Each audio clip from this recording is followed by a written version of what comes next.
Министерството за внатрешни работи ги презема сите неопходни мерки, значи што се однесува до вчерашниот случај, лицето, односно сторителот е приведено во полициска станица и со соодветна кривична пријава ќе биде предадено на обвинителството. Целата истрага е надлежен е јавен обвинител од обвинителството во Скопје, постапуваме по негови насоки, земена е крв и урина од возачот и предадена за испитување.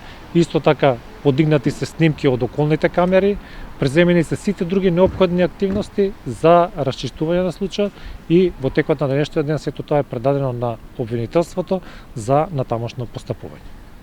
Оно што сакам да го потенцирам и сакам да ја пратам и пораката до граѓаните. Мораме сите да придонесеме за безбедност во сообраќајот. Вие сте сведоци и медиумите и граѓаните дека ние секојдневно сме на улиците и постапуваме максимално за да ги санкционираме овие престапници кои што за жал одземаат и животи. Она што е факт е дека имаме над 240.000 санкции изречени во текот на минатата година. Од нив над 100.000 се за брзо возење, односно за пребрзо возење. И тука не зборуваме за мало надминување, него зборуваме за огромни надминувања на брзината. Знаете, ние ги објавуваме снимките од радарите каде што покажуваат над 50, над 70 км на час. Имавме дури за жал ситуации кога некои возачи возели и со 300 км на час, што е апсолутно ненормално. Значи немаме ние патишта за такви брзини и апсолутно затоа ги санкционираме.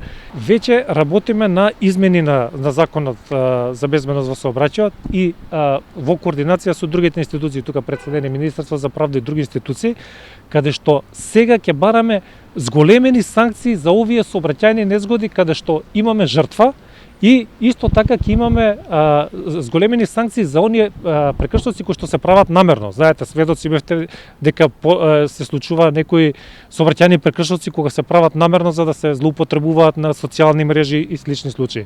Сега правиме измени на законите, односно ние ги предлагаме, а апелираме и бараме од пратениците да ги поддржат, односно да придонесат и тие да се зголемат казните за овие прекршоци и пред се апелирам до судовите да имаме построги казни за овие луѓе кои што убиваат на сообраќајниците.